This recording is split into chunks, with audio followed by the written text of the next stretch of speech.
Vegas has dropped the odds for over-unders for NBA teams. The Brooklyn Nets are at 54.5 in one book. Does that make sense? Let's talk about that. 20 seconds.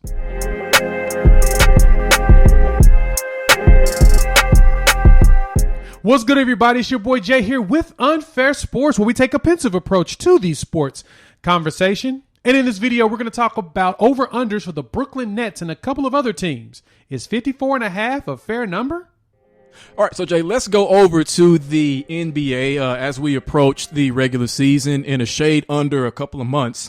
And one of the things, yes, it is. And one of the things we always look forward to is Vegas releasing their over-unders for win totals for the various NBA teams. So Caesar, this past Friday, released their projected win totals, over-unders for the NBA, and it was headlined by the Brooklyn Nets, led by KD, Kyrie, and Harden, setting their win total over-under at 54 and a half games. That's it? So last year in 72 game season, the Nets won 48 of those. And this year is projected at 54.5 with the full 82-game slate for each one of the teams. So an additional 10 games, 48. That means they would have to just win half of those. They go 500.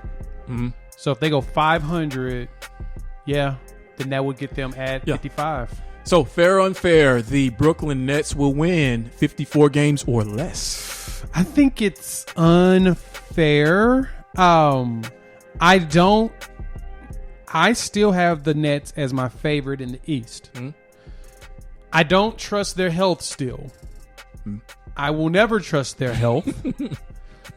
And I actually expect them to rest a lot of them a lot more this year in preparation for the playoffs, so more load management, especially because this is another shortened season.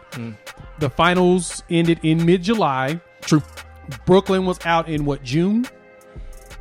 Mid to late June. Mid to late June. And so that's still longer than what you normally would play. And this actually makes it a shorter window. Then they played in the Olympics. And so at the Olympics for Kevin Durant, I think that does nothing but it takes away that break for him to be able to rest. And so I expect them to go into more of a load management mode, which will allow them to be prepared for the actual playoffs. So I don't see them winning more than 54 games this year. So you think that is fair that they win 54 or less and therefore hit the under? Yes, they're going to hit the under. They're going to hit the under on this. I'm going to go with unfair. I think that Brooklyn will definitely win more than this 54 and a half games. That is, like you, it's allowing for the injuries that are going to occur in addition to the load management that because of those injuries or that injury history definitely needs to happen and is going to happen. Even outside of load management, Kyrie is just going to take some days off. Just because he needs to for various reasons. So I think a lot of that is baked into this total. And the win percentage from the 54 to an 82-game season as opposed to winning 48 in a 72-game season last year is about the same. So I think that now that they've gotten a year under their belt, they've suffered that playoff loss. Like every team like this, every big three that gets together needs to suffer in order to work out the chemistry issues, in order to just go through that. I mean, there's there's pressure, but not as much pressure now that you've already faced losing to the eventual champ nonetheless over 4/10 of a toe, basically is how that happened. But I think that give or take. But I think that this is the kind of petty Brooklyn team, at least amongst their starters, or the big three stars, who will see this win total and say to themselves, "You're saying that with this big three, the greatest collection of offensive talent, top two or top three all time in the NBA, you're saying that we can't win. You're saying that we can't win at least 60 games when any team like this has probably won around 60 games, like." I mean, you think so? Like I'm trying to think of the big threes. So the Miami Heat's big three, Boston. I mean, you're talking 60 games at least, right? Even teams that haven't had big threes have found ways to be able to do that. So I think that this is very unfair. I topped them out. Now, Chris R. Barber, reason why this even came up, why I even looked at it, is on Saturday when I was at the shop, he was telling me that he thinks this Brooklyn team can break the Golden State Warriors regular season win total record. Now, he's super confident in this team that much. But I thought, okay, we know they're not going to do that. But if they win 10 fewer games than that to break the record, which would be 74, then I think that they could reasonably win 64 games. I mean, especially with KD finally asserting himself as who many believe now is the best player in basketball. Unfortunately, NBA 2K ratings don't believe that because even though he's tied with LeBron, somehow LeBron is still better than him, whatever. But I think that this team can win at least 60 to 64 games. And if they do that and you take the over, easy win, easy money right there. I'm taking the over both on the show and betting wise. They win more than 54.5. Yeah, so the Celtics won 66 their first year together as the Big Three. Next year, 62. And in the third year that they went to the finals and lost to the Lakers, they won 50. Ugh. Yeah, it was a okay quick decline. If you really think about it. Very, very quick decline. And then the next year they won 56. Like I said, I'm not saying that the Nets are not a good team. I'm saying I don't trust them being healthy. And like you said, Kyrie's going to have his days built in where he's not going to be at work. He likes his PTO, and I appreciate people that appreciate PTO. So he's going to take his PTO. Right. Harden, he's been a tank his whole career. Then all of a sudden, soft tissue injury started to kick in. Could be that he is starting to on the decline health wise, and he could be consistently hurt. And then Kevin's had 2 catastrophic injuries to where he's lost a whole season, from the foot injury in Oklahoma City when he was young, and then now the Achilles injury, even though he's built different and it's not something that should be cause for concern when it comes to him going forward. He also ain't any younger. I mean, he's 32? So his age is going to kick in to where it's going to slow him down just a little bit. Right. So I say it is very much fair for them to It's definitely not too low, but I think they probably hit right at that number because Vegas is really good at that. Yeah, Analytics wise, they're really good at that. I think they'll get right there at 54.5.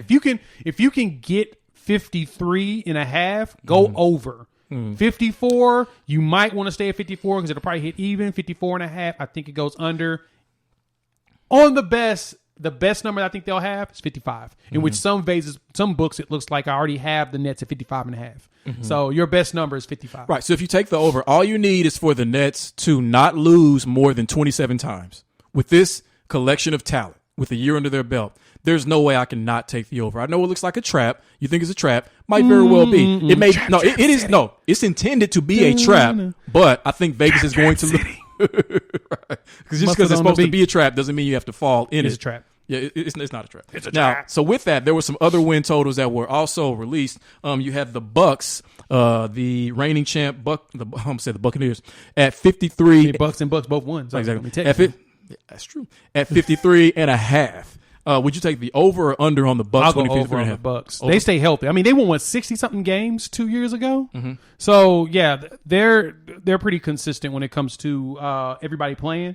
I expect everybody to play. I can see them getting the number 1 seed back. And it's something about this team too. I don't see them as being one of those teams that has that kind of a hangover. Well, they wouldn't qualify for the hangover because they won.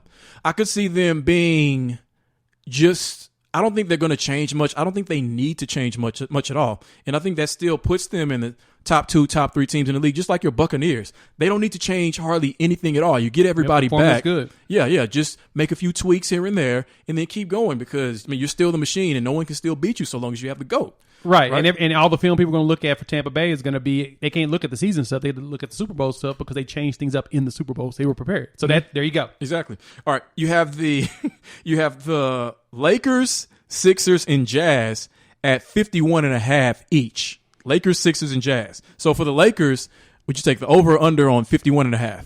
Lakers 51.5. I'm gonna go over. I'm gonna go over too because I think they're really gonna want that number 1 spot in the West. Yeah, they're gonna want home court, especially with everything going on with that Rona. They're gonna want the home.